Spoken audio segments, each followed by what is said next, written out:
Alright, boys, today we're going to be ranking every UFC weight class by its number one contender. I'm going to rate them based on hype, skill, resume, win streak, and just how likely I think they are to get a win over the current champion. So, if you haven't already, please like and subscribe, and let's move on to last place from the flyweight division. We have Kai Kara France, this little minion right here. Okay, it's hard to get behind the hype with Kai Kara France. I don't think anybody's gonna pick him to beat Pantoja. I know that he always has that like small chance he's gonna knock out Pantoja with that big overhand right, but when you just look at his resume, I don't think people should be getting title shots off of one fight win streaks. I just don't. Even like Charles Oliveira, I don't think should be getting a title shot against Ilia Topuria off of a one fight win streak, especially when it's Michael Chandler. I think a Michael Chandler win is about equal to a Steve Erceg win. Steve Erceg, he's ranked like number 8 in the division.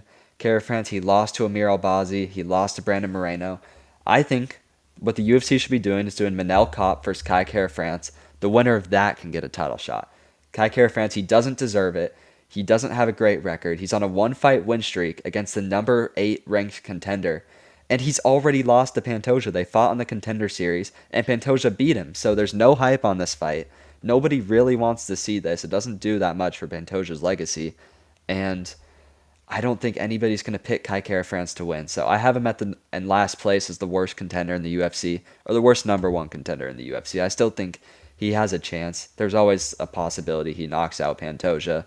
Pantoja's getting up there. I think he's 35, 36 years old, which is pretty old for flyweight. So you know he only has a little bit of time left at that weight class. So moving on to number 7. It's in the light heavyweight division. I didn't put Alex Pereira because I don't really think of him as a number one contender. I think of him more as like just rematching the champion to get his belt back. For the number one contender, I put Jiri Prochazka. He's 31-5. He's only ever lost to Alex Pereira. He's got it every single fight he's ended in a finish, and I think he's one of the most entertaining fighters in the sport. So there's a lot of hype around it. I just don't think he has a chance against Magomed Ankalaev. Because you look at Jiri Prochazka and Alex Pereira, both of their fights, and Pereira's so much faster, so much more skilled. And I know that Jiri Prochazka seemed more skilled at the Jamal Hill fight. I know that he was ducking and weaving. I know he was showing off some head movement, but I think Magomed Ankalaev is actually a cleaner, faster striker than Alex Pereira. Plus, he's going to have the takedown threat. I know Jiri Prochazka doesn't have to worry about takedowns as much as somebody like Pereira had to in that fight, and I know that that's why Pereira might have seemed a little hesitant. But I still think Magomed Ankalaev is the fastest striker in that division. And I know Jiri Prochazka seems more skilled than he was for the last Pereira rematch. I know that in the Jamal Hill fight, he showed us a higher level of skill. I just don't think it's going to be enough to beat Magomed Ankalaev. I think he has a better chance of beating Magomed than Alex Pereira does, though. Actually, because he doesn't have to worry about the takedown threat, but I think this is what the UFC should be booking instead of the Alex Pereira rematch. I think they should be sending Pereira up to heavyweight to fight in a number one contenders match, maybe against like Volkov, Curtis Blades, even like a who I don't know who else he would fight up there, but it's like a Sergey Pavlovich. But I think it would be a good fight. I think Jiri Prochazka has a good chance. I think he's a better chance than Kai Kara France does against Pantoja. So I'm gonna put him at number 7. And at number 6, we have fighting the next pay-per-view, Sean O'Malley. His only loss in the UFC is to Merab, if you're counting the Peter Yan fight as a win. I can't see the fight going any way other than it went the first time. I think Merab's just going to steamroll him with the wrestling. I think Sean O'Malley's going to be arguably even more hesitant on the feet now because he's been through the fight with Merab. He knows what's going to happen. I can just see him getting taken down double leg after double leg. I think Merab was pretty much any time O'Malley went to put his hands up, Merab just shot for a double leg, and he got it every single time. Sean O'Malley had no answer for him on the ground. I don't think that much has changed in the last 6 months. He was injured for a lot of this time, so he can't have been training this entire time. And I think Merab showed major improvements against Umar Nurmagomedov. I think he looked better in that fight than he did against O'Malley. And honestly, I think there's a chance Merab finishes Sean O'Malley. I know people don't want to hear that, but there is actually a strong chance. I know Merab doesn't go for submissions a lot, but I think this is going to be more dominant than the first. I think he's going to 50-45 Sean O'Malley. I do have him at number 6 just because he was the champion. He had multiple title defenses, but or multiple title wins. He only had one title defense, but I have him at number 6. I don't think he's going to beat Merab. But moving on to number 5, somebody who I think actually could beat the champion, we have Sean Brady.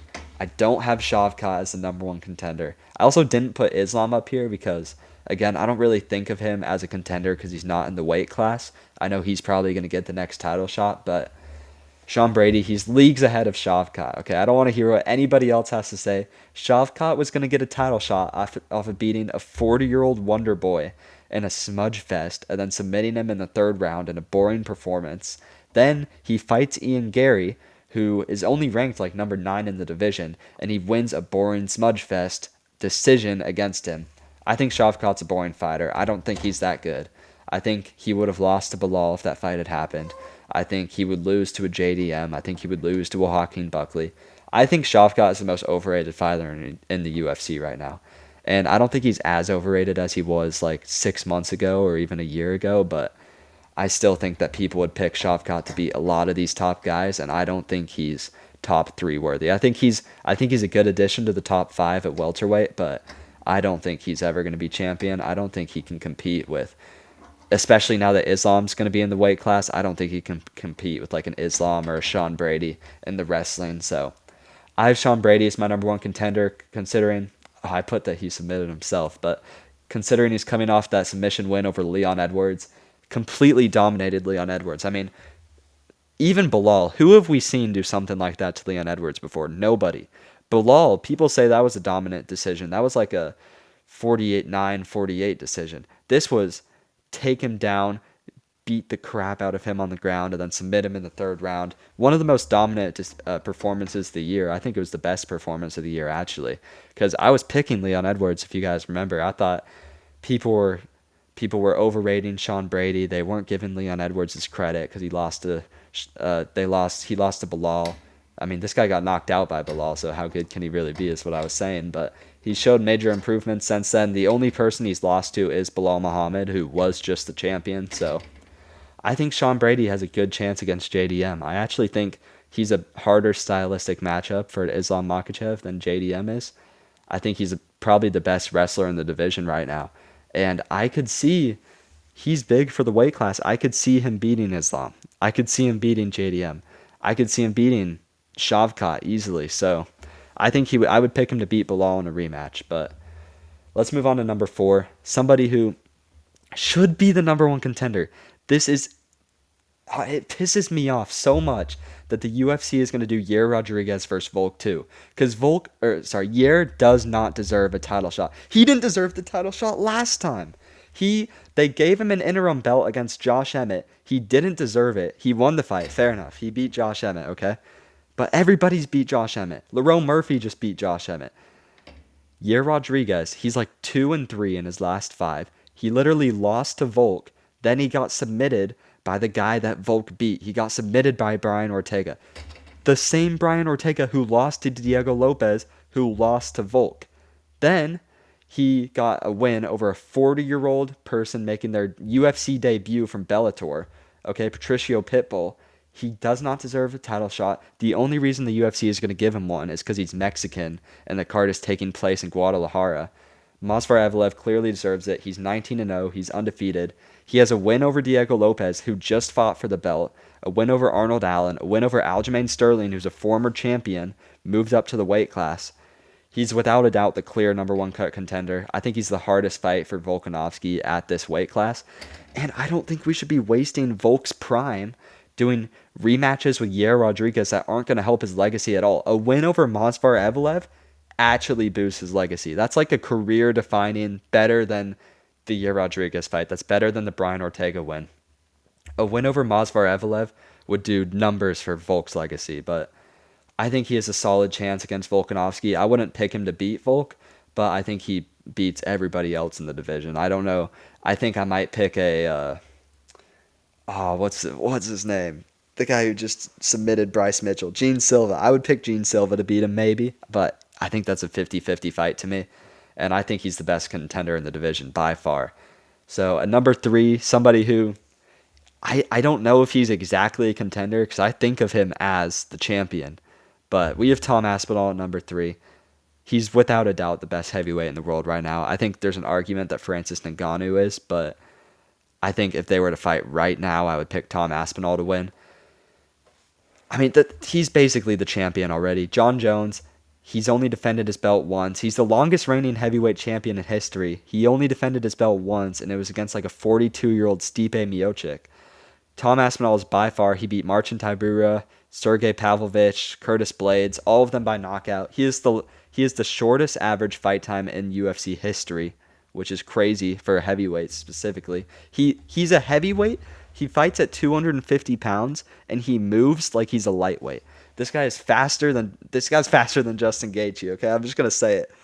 He's probably one of the fastest, most skilled, most technical heavyweights to ever live. The fact that the UFC isn't giving him his title shot is absurd. Jon Jones needs to be stripped. I mean, you guys have heard me talk about this so much. I don't really have much else to say about this other than Tom Aspinall. He's by far the best heavyweight in the world.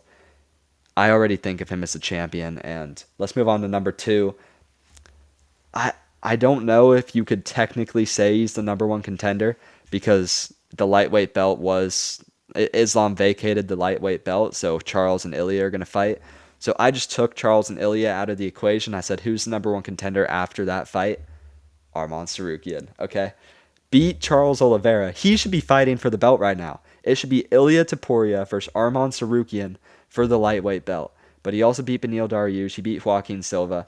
The only reason he's not getting a title shot is because he got injured the day before UFC 311, which is like, I understand if the UFC wants to punish him, but if you look at what they're doing, they're like borderline kicking him out of the UFC. They had him do this grappling match outside of the UFC, and they were trying to give him Gamrot in the Apex, and they were going to give him somebody unranked. I think they're just going to end up not giving him anybody ranked. I think Arman Tsarukyan's going to quit and go fight for Bellator, and I think the UFC is making a big mistake. I think if you're not giving Arman Tsarukyan a number 1 contenders match, I don't know what we're doing, okay? He's 22-3. He was this close to beating Islam Makhachev, and that was on his UFC debut. That was like 5 fights into Islam's career. Arman was making his debut, almost beat Islam. He was doing well in the wrestling against him. I think he's probably the most skilled lightweight in the world right now. I would pick him to beat Charles Oliveira in a rematch over 5 rounds. I would consider picking him to beat Ilia Topuria. So I think he should already deserve to fight the winner of Charles and Ilia.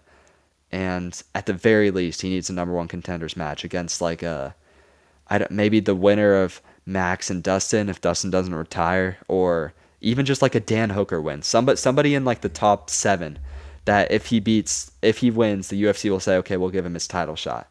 Arman Tsarukyan deserves it. Let's move on to number 1, the best contender in the UFC. Somebody who not only would I pick to beat okay, well, I just spoiled it. Not only would I pick to beat Dricus du Plessis, I would pick him to beat anybody that he fights for the rest of his career. Okay, that's not Glaze either. This guy submitted Robert Whittaker in the first round, beat Kamaru Usman, ragdolled him in the first round. He's the first person to 10-8 Kamaru Usman. He subbed Kevin Holland. He got a decision over Gilbert Burns. This was prime Gilbert Burns. I think he's the best contender in UFC. I think he might be the best contender in UFC history. You look at some of this film tape, and it's like, some of these takedowns he's hitting, it doesn't even make sense. Like, he will fly across the octagon, grab people's legs, and he's just ragdolling people. Grown 170-pound men who are in the cage probably at like 185, and he's just picking them up, ragdolling them, dragging them to the corner of the octagon to scream at Dana White. It's one of the craziest things I've ever seen. I'm hyped for him versus Dricus du Plessis. I'm going to pick him to win by first or second round submission over Dricus.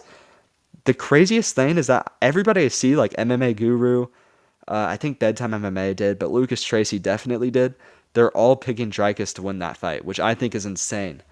People talk about Khamzat Chimaev like he doesn't have any cardio. If you get past the first round, you're going to beat him. I remember at UFC 308 it was UFC 308 when he was fighting Robert Whittaker. Lucas Tracy picked Whittaker because he thought that he'd be able to survive the first round and then Khamzat would just be completely gassed. I don't think this is true. I've heard stories from his gym about he's sprinting on the treadmill for 30 minutes straight. So I don't know how much of this you can believe. I don't really know what his cardio would look like in the third round. I know he looked kind of slow against like Kamaru Usman, but I think Usman's a better fighter than Dricus, and I think Khamzat is just going to ragdoll Dricus. Dricus is getting taken down by, I think Robert Whittaker took him down, right? Or Robert Whittaker reversed his takedown. So Khamzat Chimaev, definitely a better grappler than DDP. He's basically already the champion. He's getting his title shot at 319. But let me know what you guys think about this list. Let me know what other lists you guys want to see. I was thinking about doing maybe like a ranking in every division based on their top prospects, something like that. But let me know what you guys think, and I'll see you in the next video.